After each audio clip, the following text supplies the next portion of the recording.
In Santa Maria la Ribera, Mexico City, an elderly father is treated as a burden by his daughter-in-law inside the very house he built with decades of hard work. She calls him a load, denies him a seat at the table, and barks orders at him with contempt, forcing him to endure daily humiliations. He remains silent, fearing to break the little piece that remains. How far can abuse go against the one who most deserves respect? Tell us where you are watching from, like this story if it moves you, and subscribe to join us. The morning breaks open with the insistent click of the clock and the low hum of the old refrigerator. In the sweltering kitchen, steam from a forgotten pot mingles with the sharp smell of bleach. On the cracked tile floor, Don Julian, 78 years old, scrubs at a puddle no one wants to claim with a gray rag. The bucket of cold water knocks against his shin, and his trembling hands follow the back and forth motion. Camilla, his daughter-in-law, enters with heels that mark the rhythm of her superiority. Her impeccable blouse, glossy manicure, and expensive perfume stand in stark contrast to his worn shirt. "Don't leave crumbs again, understand? This isn't a street vendor's stall," she says without looking at him. She pushes aside a plate with a minimal gesture, as if brushing away dust. On the table, fruit gleams in perfect arrangement. In the sink, glasses pile up that he cannot touch without permission. From the hallway, the living room television releases distant voices, and a gust of warm air carries the smell of reheated oil from the night before. Don Julian sighs, picks up the rag, and puts away the bucket. Camilla checks her phone with a brief, sharp smile, then disappears, leaving behind a trail of cologne. The sound of the clock returns to dominate. In that heavy silence, something breaks inside, and yet no one hears it. The indignation hangs suspended in the air, like a word no one dares to speak. The house in Santa Maria la Ribera has known better days. The walls remember laughter, birthday celebrations, Elena's voice calling everyone to dinner. Now they witness only this quiet erosion of dignity. Don Julian's bedroom, once the master suite he shared with his late wife, has been relocated to a small room near the kitchen. More practical, Camilla had said, though everyone understood the true reason. Proximity to work. Proximity to control. The morning routine never varies. Don Julian wakes at 5:30, his body clock refusing to adjust to retirement. He washes his face with cold water from a basin, not daring to use the main bathroom during Camilla's morning ritual. The pipes groan throughout the house as she runs her long shower, and he waits, patient as a shadow, for his turn that may or may not come. Breakfast is whatever remains from yesterday. Today it is a piece of bread so hard it scrapes the roof of his mouth, and coffee reheated 3 times until it tastes of metal and disappointment. He eats standing by the counter while Camilla prepares fresh juice for herself and her son, Nico. The boy watches his grandfather with wide eyes but says nothing. He has learned, as children do, to read the temperature of a room before entering it. "You missed a spot," Camilla says, pointing at the floor with one perfectly painted nail. The spot is invisible to anyone else, but Don Julian drops to his knees again, the tiles cold and unforgiving against his bones. His knees pop audibly. Camilla winces at the sound, as if his aging body offends her personal aesthetics. Through the kitchen window, the neighborhood comes alive. Doña Marta sweeps her front steps across the street, her radio playing norteño music that drifts on the morning breeze. A street vendor calls out, selling fresh tamales, and the sound pierces Don Julian's chest with memories he cannot afford to entertain right now. The sun climbs higher, painting the kitchen in harsh yellow light that shows every stain, every imperfection, every year of his face. When Esteban calls tonight, "You won't mention anything unusual," Camilla says, not as a question, but as an order. She stands with her back to him, slicing mango with practiced precision. He worries too much, and worry affects his work. His work affects our lifestyle. You understand the chain of cause and effect, don't you? Don Julian understands. He understands that his son works 18-hour days building an empire, that success came with a price measured in absences and phone calls instead of embraces.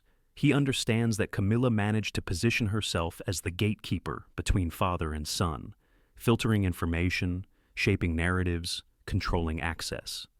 "Yes, Camilla," he says, his voice barely audible. "Good." She transfers the mango to a beautiful ceramic bowl, one that used to belong to Elena. Don Julian remembers buying it at the Ciudad de la Market 30 years ago. Remembers Elena's face lighting up at the hand-painted flowers along its rim. Now, it holds fruit he is not allowed to taste.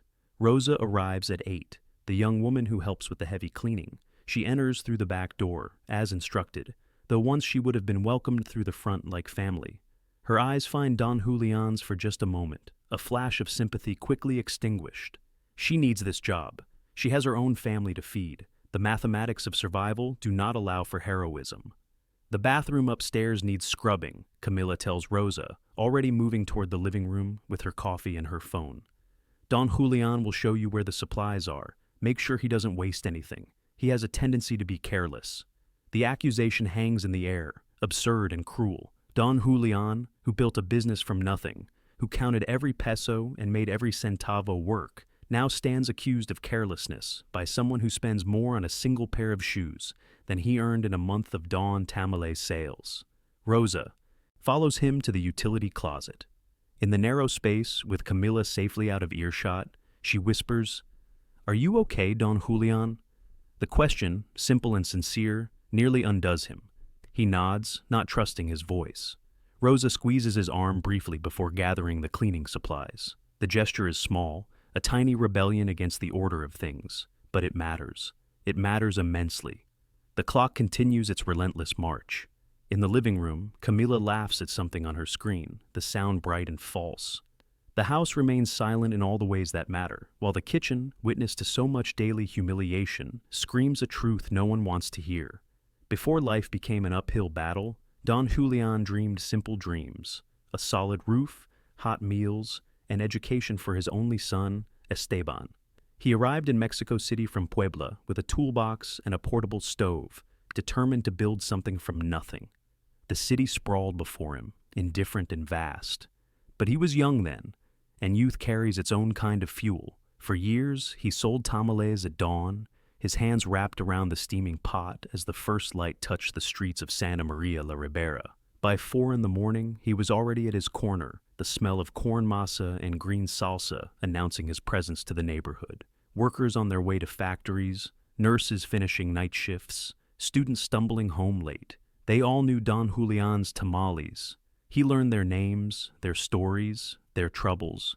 His corner became a confessional of sorts, where people unburdened themselves while eating breakfast wrapped in corn husks. By afternoon, he transformed into someone else. He would pack away the tamale cart, wash quickly at a public fountain, and head to construction sites. There, he laid bricks under the merciless sun, building homes for people he would never meet, structures that still stand though no one remembers his hands and their foundations. His back grew strong, then began to ache, his hands roughened until they felt like tree bark. But the money came, peso by peso, and he saved with the discipline of someone who understood poverty's long memory. Elena was the daughter of the woman who sold him his masa. She had a laugh that started in her belly and worked its way up, infectious and real. When she agreed to marry him, he felt like he had won a lottery he never purchased a ticket for. They were married in a small church with borrowed chairs and homemade food. But the joy was genuine. That night, in the tiny apartment they rented above a print shop, she told him, "We're going to be okay, Julian. I can feel it." She was right, mostly. Esteban was born 9 months later, arriving during a thunderstorm so violent it knocked out power across the neighborhood. Don Julian held his son by candlelight, watching Elena's exhausted, triumphant face, and made a promise to both of them. This child would have more education, more opportunities, more choices. In his wallet, worn soft from decades of opening and closing, he keeps a photograph. Esteban in his school uniform, hair plastered down with water, the proud smile of a child who just won a spelling competition. The photo is creased down the middle from being folded and unfolded countless times. Sometimes when the house is empty and Camilla is out with her friends, Don Julian takes it out and studies it, searching for the moment when closeness became distance, when success became separation. Next to the photograph, wrapped in a piece of cloth, is a wooden rosary. The beads are smooth from constant handling, the string frayed but still holding. Elena gave it to him the year Esteban started university, when money was tightest and worry kept them both awake at night. "For the times when you can't find the words," she had said. He had used it then, and he uses it now, though the prayers have changed. Back then, he prayed for tuition money, for Esteban's safe travels, for opportunities to present themselves. Now, he prays for patience, for understanding, for things to somehow get better. Each bead carries a memory as he works through the mysteries. The first bicycle they bought Esteban, cobbled together from parts and painted bright blue.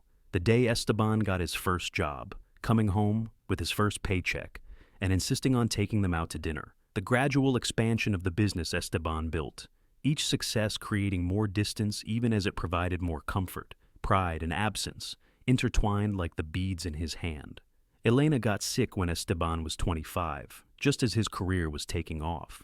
Cancer, the doctor said, advanced and aggressive. She fought for 2 years, and in that time, Esteban tried to be present, but his business was at a critical juncture. Don Julian told him to focus on work, that he could handle the hospital visits, the medications, the slow goodbye. He meant it kindly, an old man trying to protect his son from unnecessary pain. But maybe, he thinks now, maybe that was when the bridge between them began to crack. After Elena died, the house became an echo chamber. Don Julian would wake up reaching for her, would set 2 plates instead of 1, would start to call her name before remembering. Esteban visited when he could, but when he could became less and less frequent. Then came Camila, beautiful and ambitious, who looked at the grieving old man in the big house and saw an opportunity, or perhaps an obligation to be managed. Still, Don Julian does not lose faith. Doña Marta, his neighbor for 30 years, still knocks on his door with chicken soup and neighborhood gossip. She talks about whose daughter got married, whose son moved to the United States, who won money in the lottery and immediately lost it in bad investments. Her presence is a reminder that the world outside this house still operates on the principles he understands: reciprocity, kindness, community. Rosa, despite Camila's attempts to maintain professional distance, sometimes offers him a glass of water and asks, "How's it going, Don Julian?" The question is simple, but in this house, simplicity is revolutionary. Her eyes hold sympathy she cannot fully express, bound as she is by the need to keep her employment. And Esteban, though trapped in a cycle of meetings and flights, still calls occasionally. "Soon, Pa, I'll come visit soon," he says, his voice distorted by distance and bad connections. Don Julian wants to believe him. He chooses to believe him. What else can a father do? He believes life can change overnight, the way the sky clears after rain. This belief is not naivete, but survival. To abandon hope would be to surrender entirely, and Don Julian, who built a life from dawn tamales and afternoon labor, knows something about endurance. He holds on to the thought that love, when finally awakened, sets everything right. The rosary beads move through his fingers. The photograph stays close to his heart. Elena's voice, a memory now, still whispers, "We're going to be okay." He wants to believe her, even now, especially now. Mistreatment does not arrive in a single blow. It accumulates like dust in corners, barely noticeable at first, then suddenly everywhere. Camila begins with the food. Don Julian's portions shrink while hers expand. Cold plates appear before him while she serves herself from pots still steaming on the stove. Bread comes to him hard and days old. Soup gets reheated until the vegetables turn to mush and the broth tastes bitter. "We don't waste in this house," she announces, serving herself the chicken breast while pushing the neck and wings toward his plate. Rosa watches from the doorway, her face carefully neutral, learning the choreography of complicity through silence. The tasks multiply like weeds. "Wash these until they shine," Camila instructs, pointing at dishes already clean. Don Julian scrubs until his palms crack and bleed, until the skin between his fingers splits and weeps. The mopping extends until his knees burn and his back spasms. He becomes intimately familiar with every tile in the house, every grout line, every stain that will not lift, no matter how much effort he applies. The house transforms into a labyrinth of closed doors. "Don't go upstairs," Camila says, installing a baby gate at the bottom of the stairs, as if he were a toddler prone to dangerous exploration. "Don't touch the living room furniture. Don't contaminate the good bathroom. Don't use the washing machine. You'll break it." Each prohibition shrinks his world a little more, until he exists primarily in the kitchen and his small room, a ghost haunting the margins of his own home. His clothes hang looser each week.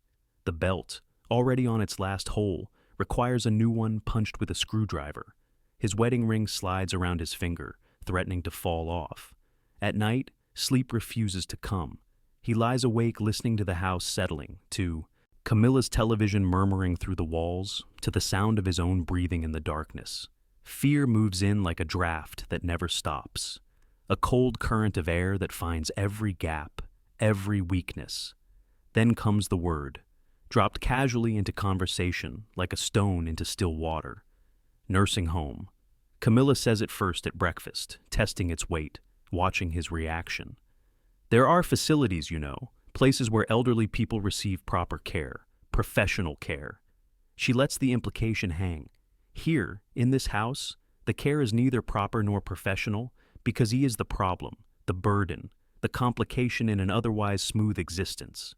She repeats the word regularly, seasoning it with cruel casualness.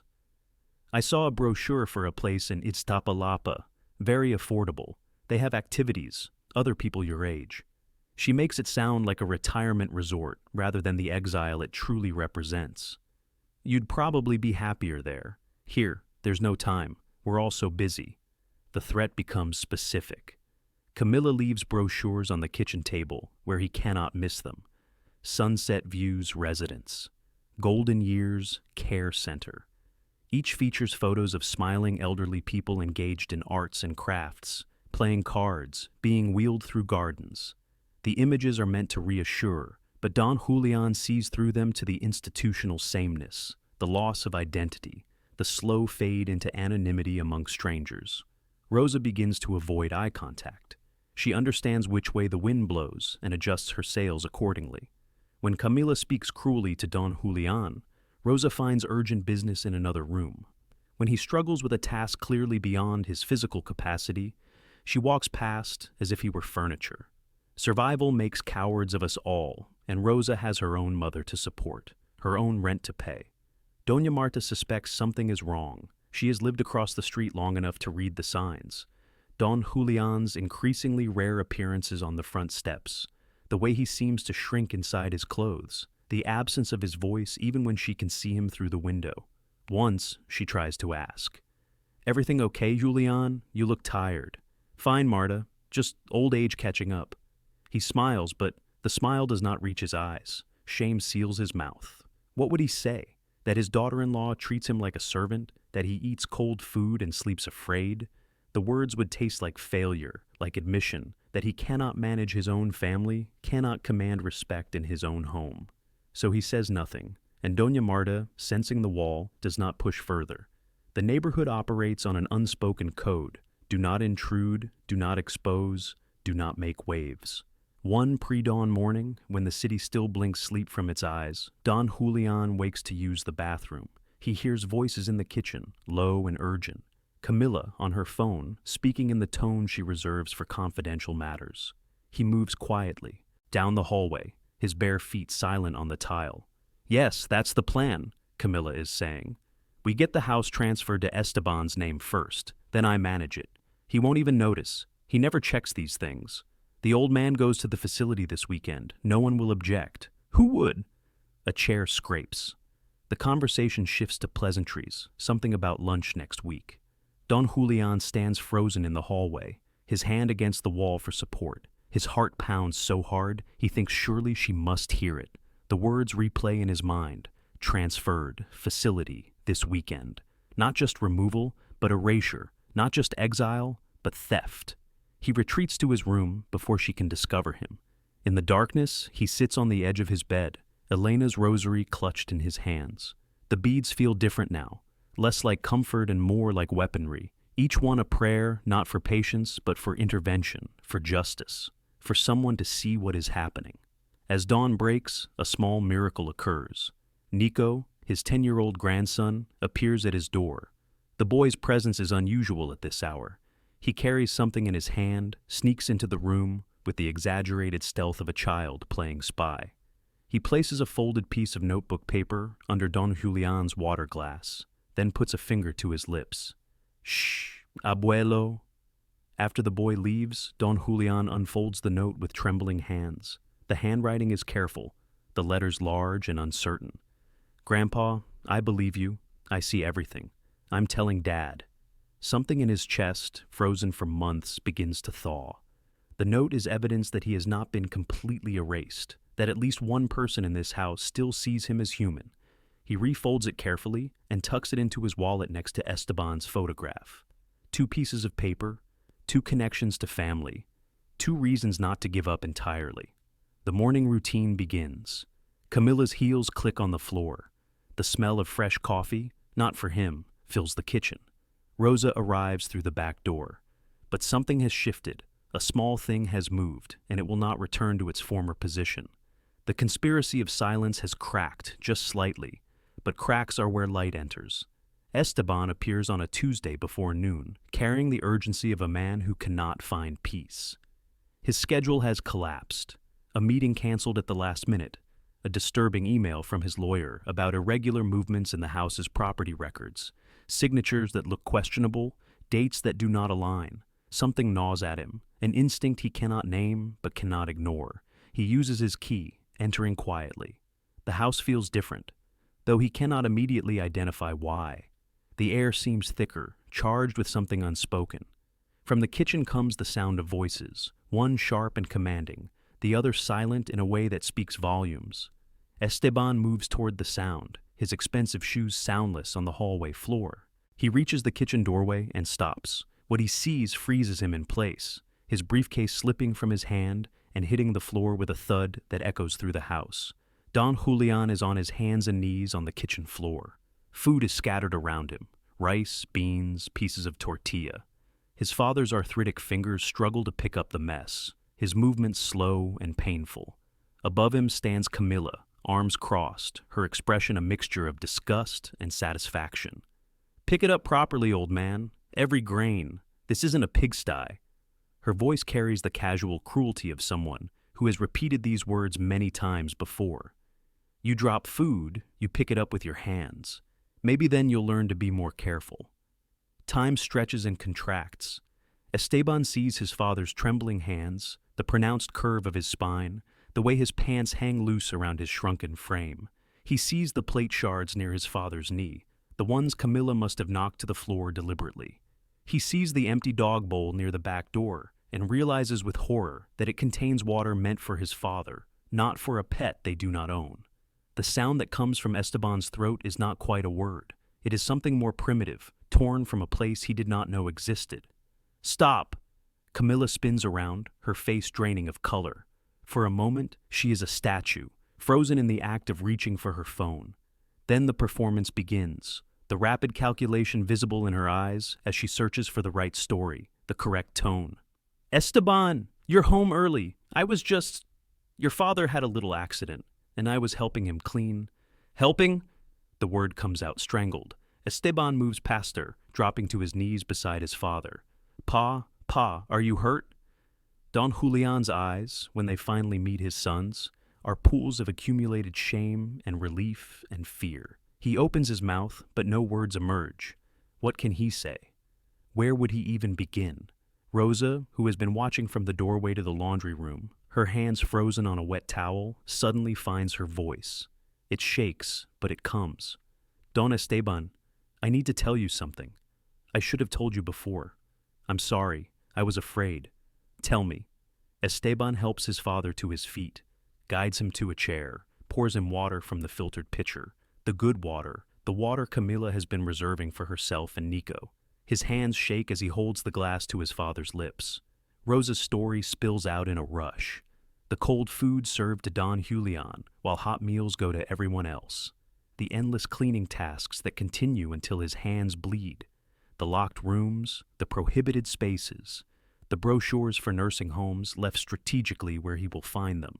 The word burden used like a weapon. The phone conversations about transferring property, about removing Don Julian before anyone notices. "She makes him sleep in the maid's room," Rosa says, her voice breaking. "The room where my aunt used to stay when she helped Doña Elena. She moved him out of the master bedroom 6 months ago. She said it was too much space for one person. Camilla's facade cracks. Rosa, you're fired. Pack your things and leave immediately. You have no right. You don't speak. Esteban's voice is quiet, but something in it makes everyone freeze. He has never used this tone before, not in business negotiations, not in arguments, never. It is the voice of something broken becoming sharp. You do not speak in this house again unless I tell you to. A knock at the front door interrupts the tableau. Doña Marta stands on the threshold, holding a container of food.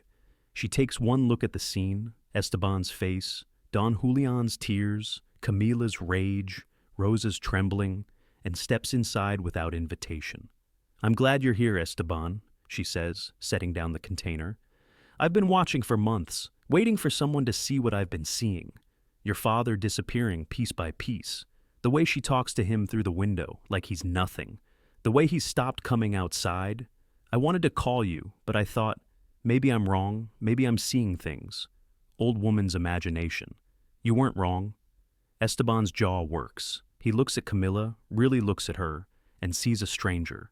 How did he miss this? How did he convince himself that everything was fine, that his father was being cared for, that Camilla's assurances over the phone were truth rather than performance? Where's Nico? He asks suddenly. At school, Camilla says, then seems to realize this might be her way back in. Esteban, please, let me explain. Your father, he's been difficult lately, confused. He drops things, makes messes. I've been trying to manage, but it's hard. You're never here. I'm doing my best. Your best. Esteban stands, moves to the counter where a stack of papers sits. He recognizes them now, the forms his lawyer mentioned, power of attorney documents, property transfer paperwork, his signature forged or obtained under false pretenses. Your best includes stealing my father's house, planning to institutionalize him this weekend. Camilla's face hardens. The mask drops completely, revealing something cold underneath. This house is wasted on him. He's old, Esteban. He's declining. Soon he'll need professional care anyway. I'm being practical. Someone has to be, since you're too busy building your empire to notice what's happening in your own family. The accusation lands, and it lands true. Esteban feels it in his chest, the weight of his own complicity through absence. But truth does not excuse what has happened here. It does not justify cruelty. Rosa, he says, his voice steady now. You're not fired. Your salary is doubled, starting today, and I need you to stay, as a witness if nothing else. He turns to his father. Pa, I'm going to make you something to eat, real food. Then we're going to call my lawyer, and we're going to fix this. Don Julian nods, still unable to speak. His hands clutch the edge of the table. Esteban sees them properly for the first time in months. The cracked skin, the prominent bones, the way they shake with exhaustion and relief. From his backpack, abandoned by the door, Esteban hears his phone ringing. Business, probably. Another crisis requiring his attention. He ignores it. For the first time in years, he lets a call go to voicemail. This, here, now, this is the only crisis that matters. He opens the refrigerator and begins pulling out food, fresh vegetables, good cheese, the expensive cuts of meat he pays for, but his father has been forbidden to touch. The kitchen, which has been a place of humiliation and pain, begins its transformation into something else. Not redeemed yet, but on its way. Camilla watches from the corner, calculating her next move. But the ground has shifted beneath her. The careful architecture of control she built has crumbled in minutes. Outside, the neighborhood continues its daily rhythm, unaware that inside this house, something fundamental has broken open, and nothing will ever be the same. That same afternoon, Esteban convenes everyone who needs to be present. The lawyer, Javier Mendoza, arrives within the hour, his briefcase full of documents and his expression grave. The building manager, Senora Ortiz, comes at Esteban's request, notepad in hand. Doña Marta stays, her presence both witness and support. Rosa remains, no longer a silent observer, but an active participant in truth-telling. The meeting takes place in the living room, the space that has been forbidden territory for Don Julian for 6 months. Esteban opens the windows deliberately, letting in the afternoon air and the sounds of the neighborhood, children playing, a radio playing cumbia, the distant rumble of traffic. The house exhales as if it too has been holding its breath. The coffee table, usually pristine and decorated with magazines carefully fanned for aesthetic effect, becomes a workspace. Esteban spreads out the documents, the forged property transfer papers, bank statements showing irregular withdrawals, the nursing home applications already partially filled out. The evidence tells its story in black ink and official stamps. Camilla sits on the edge of the sofa, her posture perfect, her face composed. She has had 2 hours to construct her defense, to build her narrative, to plan her counterattack. She wears the expression Esteban has seen her use at charity events and business dinners, pleasant, reasonable, the picture of someone being unfairly accused. Before anyone speaks, Javier says, adjusting his glasses, I want to clarify that what we're discussing here constitutes elder abuse under Mexican federal law. Article 5 of the Law on the Rights of Older Persons specifically addresses psychological mistreatment, neglect, and economic exploitation. These are not minor infractions. They are crimes. Camilla's composure flickers just for a moment. Crimes? This is absurd. I've been caring for him. Let's examine that care, Esteban says.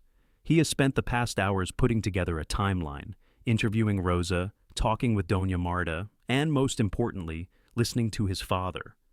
Rosa, tell everyone what you told me. Everything. Rosa's testimony is detailed and damning. The food served cold or not at all. The excessive work assignments, the deliberate isolation, the threats of institutionalization used as psychological weapons, the way Don Julian was moved to the smallest room in the house and forbidden from using common areas, the overheard phone conversations about property transfers and removals. Senora Ortiz takes notes, her pen moving rapidly across the page. As building manager, she has seen families implode before, but the systematic nature of this abuse makes her jaw tighten. I wish someone had called me sooner, she says quietly. The shame. Don Julian speaks for the first time since everyone gathered. His voice is thin but steady. The shame kept me quiet. How do you tell people that your own family treats you like trash? That you're afraid in your own home? The words land heavily. Esteban closes his eyes briefly, absorbing the pain in his father's voice. When he opens them, he looks directly at Camilla. Explain to me how this was care. Explain the forged signatures. Explain the nursing home applications. Explain why my father has lost 15 pounds in 6 months. Camilla tries several approaches. First, denial. These people are exaggerating, misunderstanding, conspiring against her. Then, justification. Don Julian is difficult, confused. He makes messes and requires constant supervision. Then, deflection. Esteban is never home. He has no idea how hard it is to manage a household and care for an elderly person. Finally, when nothing else works, attack. She has sacrificed years of her life to this family, and this is the gratitude she receives. Sacrifice, Esteban repeats, his voice flat. You sacrificed by serving him cold food while you ate steak. You sacrificed by making him sleep in the maid's room. You sacrificed by planning to steal his house. Javier intervenes, his tone professional but cold. Señora Camila, I must inform you that we will be filing a formal complaint with the Fiscalía General de Justicia de la Ciudad de Mexico. The charges will include elder abuse, fraud, and attempted theft through deception. Given the evidence, including documented witness testimony and your own recorded phone conversations. Recorded? Camilla's facade finally shatters completely. Your son, Don Julian says quietly, has a tablet. He likes to record things, videos of his toys, his games. Last week, he recorded you, in the kitchen, telling me I was worthless, that I should be grateful you didn't just leave me on the street. Nico's tablet, sitting on Esteban's lap, contains 3 videos, short clips taken secretly by a 10-year-old boy who understood, in the way children do, that something terrible was happening and that evidence would be needed. Esteban has watched them. Once was enough. The casual cruelty in Camilla's voice, the way she speaks to his father as if he were an object rather than a person, it will haunt him. Esteban, please. Camilla's voice breaks. Real emotion finally, though whether it is remorse or fear of consequences is unclear. Think about Nico. Think about our family. I am thinking about family, Esteban says. That's why you're leaving. Today. Now. The room goes silent except for the ticking of the grandfather clock Elena bought at an estate sale 20 years ago. The clock that has witnessed this family's entire journey, from joy to loss to this moment of reckoning. "My son will stay with me," Esteban says. "You'll have supervised visitation while we work out custody arrangements, but you will not live in this house. You will not have access to my father. You will not control any aspect of this family's life or property." Javier produces papers. This is an immediate restraining order, granted based on evidence of elder abuse and risk of further harm. You are required to maintain a distance of at least 100 meters from Don Julián at all times. Violation will result in arrest. Senora Ortiz adds her voice. "As building manager, I'm documenting this incident formally. The building security will be notified. You are no longer authorized to enter this property." Camila stands, her movements sharp and angry. The Polish is gone, replaced by something raw and bitter. "You'll regret this, Esteban. All of you will regret this." "No," he says simply. "The only regret I have is not seeing this sooner, not protecting my father when he needed me. Rosa, can you please help Camila pack a bag? She has 30 minutes. The next half hour passes in tense silence. Rosa and Camila move through the house, gathering clothes and personal items. Esteban stays in the living room with his father, holding his hand, the touch gentle and apologetic. Doña Marta makes tea that no one drinks. Javier reviews documents, preparing for the legal battles ahead. When Camila reappears, she carries a suitcase and her purse. She looks at Esteban one last time, but he does not meet her eyes. She looks at Don Julián, perhaps searching for weakness, for an opening. He looks back, and what she sees there stops whatever words she was planning to speak. The door closes behind her. The sound echoes through the house, final and absolute. For a long moment, no one moves. Then, from somewhere deep in the house's structure, a sound, the settling of old wood, the release of pressure, or perhaps something more metaphorical. The house breathes, truly breathes, for the first time in months. Don Julián begins to cry, not from sadness, but from relief so profound it cannot be contained. Esteban holds him, this man who carried him as a child, who worked dawn to dusk to give him opportunities, who deserved protection and received neglect. "I'm sorry, Pa," Esteban whispers. "I'm so sorry I wasn't here." "You're here now," Don Julián manages. "You're here now."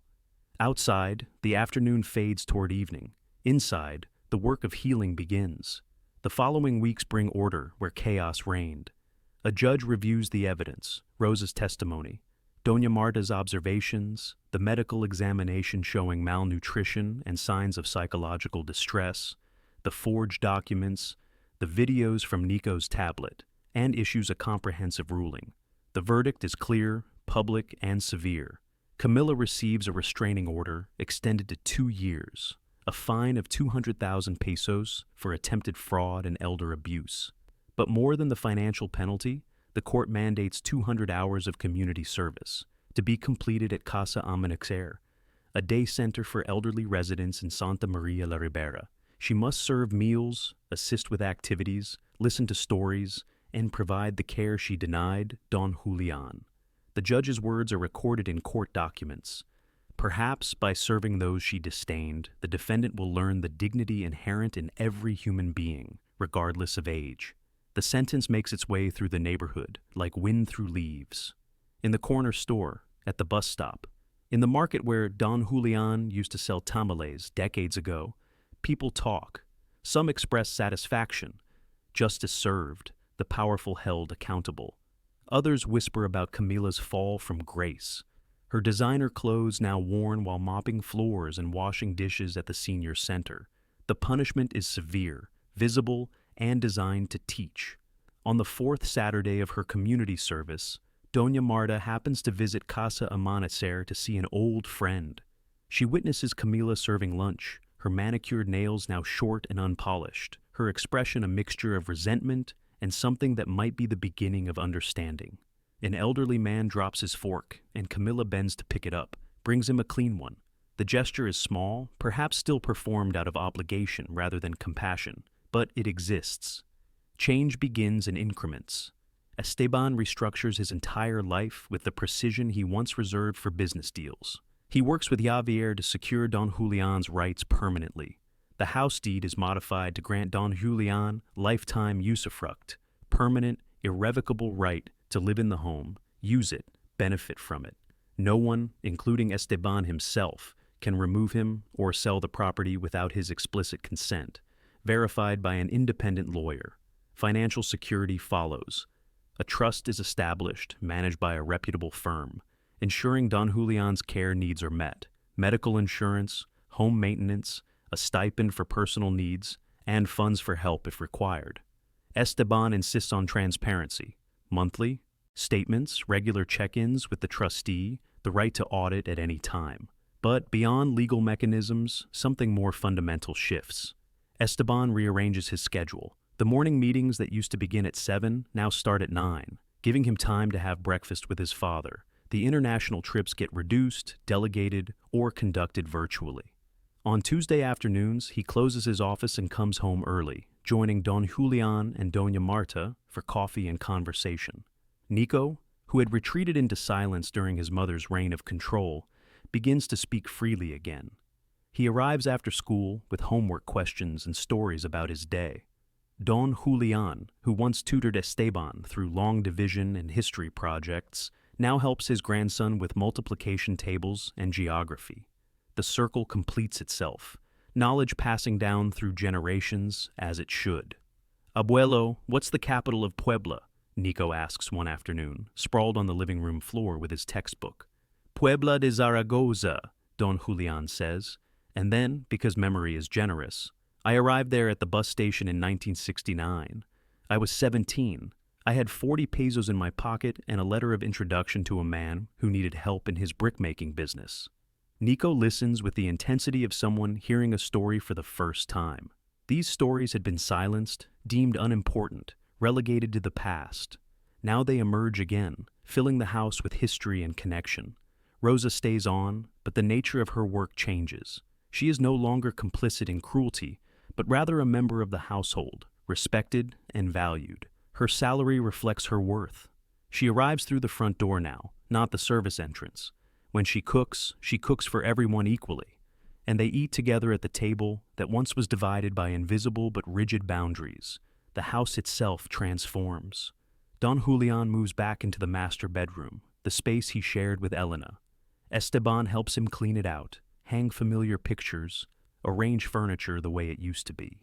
The small room near the kitchen becomes what it should have been all along: storage, or perhaps eventually a guest room, but never again a place of exile. The locks come off doors, the baby gate at the stairs is removed, the invisible barriers dissolve. Don Julian walks through his home freely, turning on lights, opening windows, sitting in the living room to watch television or read the newspaper. Simple acts, profound in their ordinariness. One evening, about 6 weeks after the confrontation, Doña Marta brings over a pot of pozole to share. They gather around the dining table: Esteban, Don Julian, Nico, Rosa, Doña Marta, and Javier, who has become more friend than lawyer. The conversation flows easily, punctuated by laughter and the occasional argument about soccer teams or the correct way to make salsa verde.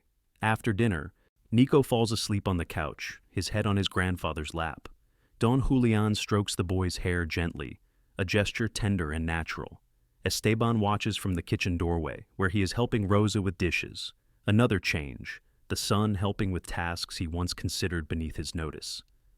"Pa," Esteban says, drying his hands and walking into the living room, "I need to say something."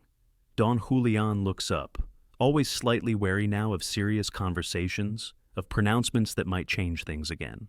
"Forgive me," Esteban says, kneeling beside his father's chair, eye level with the man who raised him. "Forgive me for arriving late, for not seeing, for choosing work over you, for failing to protect you when you needed it most." Don Julian's eyes fill, but he is smiling. He places a hand on his son's head, a blessing and acceptance. "You arrived in time, hijo. That's what matters. You arrived in time." They stay there for a long moment, the space between them finally bridged. Outside, Santa Maria la Ribera settles into evening. Street vendors pack up their carts, buses rumble past. Somewhere, music plays. Life continues its daily rhythm, But inside this house, something essential has been restored. The lesson writes itself into the ordinary moments: respect given, dignity honored, family bonds repaired. Don Julian, who once scrubbed floors on arthritic knees and ate cold food in silence, now lives with the honor he always deserved.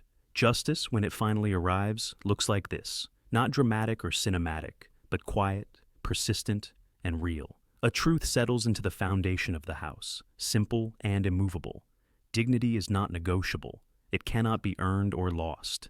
It simply is, inherent in every human being and any system, any family, any society that forgets this, forgets everything that matters. The story ends where it should have begun, with honor, with love, and with the understanding that caring for those who cared for us is not burden, but privilege, not obligation, but grace.